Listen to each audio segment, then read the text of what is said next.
Right, box and whisker plots. Okay, we've got some data here. It says the number of letters delivered to an office for each of 11 days are listed in order. Okay, so 9 letters were delivered on one of the days, 12 letters on another day, 13 on another day, and so on. Right, we've got 11 values here for each of the days in terms of number of letters were delivered.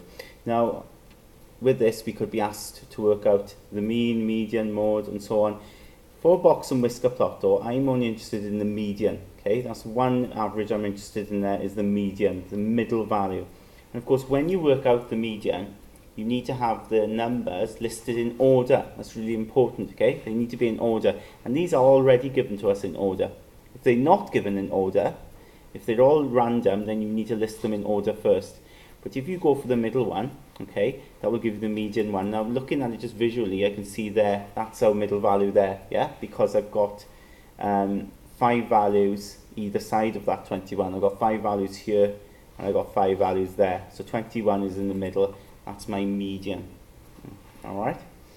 So it's an average, isn't it? It's in the middle. Now, in order to draw a box and whisker plot, not only do we need the median, we need something called the lower quartile and the upper quartile.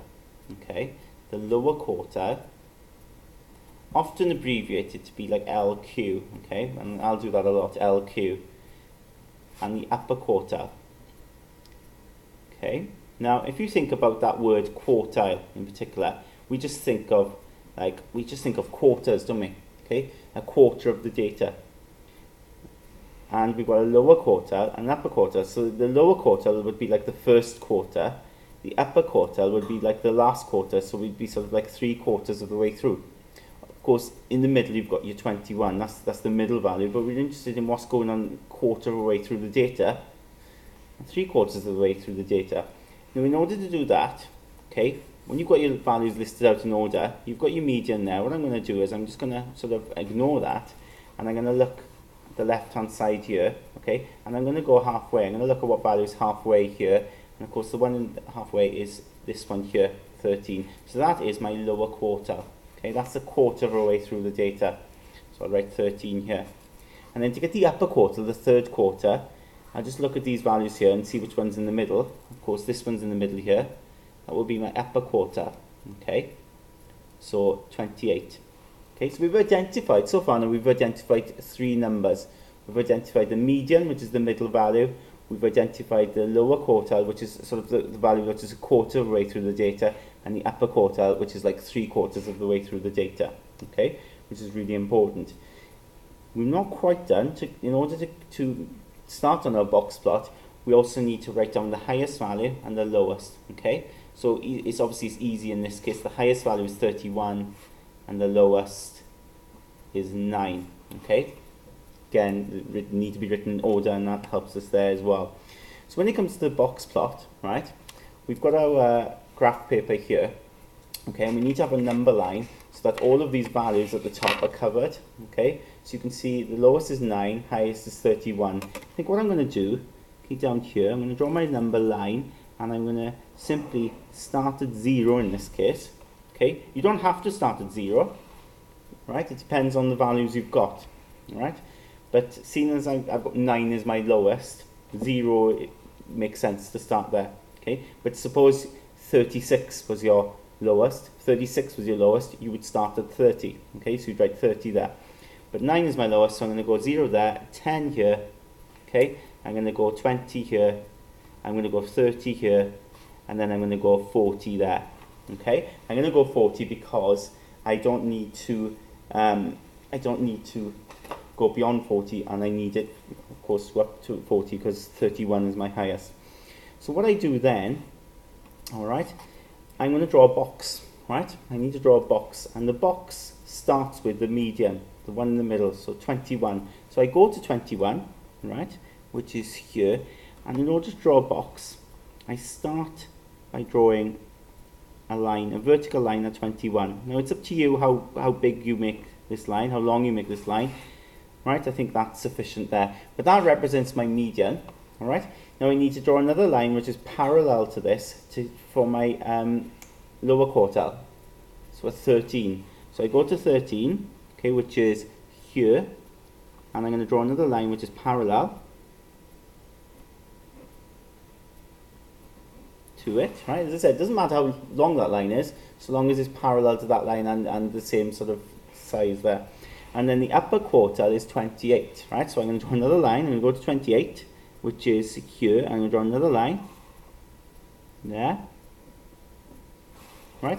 And then I'm going to complete my box, okay? So my box then gets completed. I join up the bottoms and join up the tops, and I've got a box.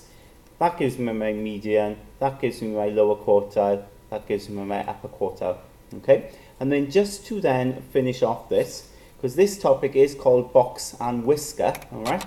We've got our box, now we need to draw the whiskers, right?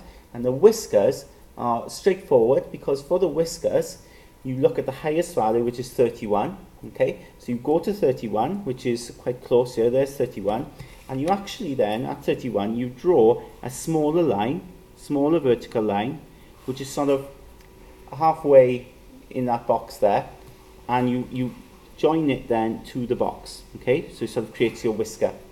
Your lowest value then is 9, so you go to 9, which is here, and you draw a little line, and then you make sure that little line ideally is the same, similar to that, and you've got your line going across to complete that whisker. So you've got your median here, which we started with, your lower quartile, upper quartile, and then your highest value that you actually get, which is here, you join it to the box, lowest value which you get here, you join it to the box. Alright? In some questions, you will get your whiskers really long, okay? It just depends on what your highest and lowest values are. And you've got your box and whisker diagram completed. Right, part B, it says find the range. Now the range, right, is easy of course. The range is just the highest take away the lowest, isn't it? And we know the highest is 31 and the lowest is 9. So you just take them away and you get 22. Alright, it's really important there. It's simple, you remember to do the range, just highest take away lowest. Now the interquartile range, okay, again, interquartile range, often we change it to be like that. So instead of writing out that in full, we say IQR, interquartile range. Now it's quite simply, the interquartile range looks at the range, okay, in the middle here, okay, between the upper quartile and lower quartile, right? So whereas the range we know is the highest takeaway lowest, interquartile range looks at the upper quartile, okay, take away the lower quartile, right?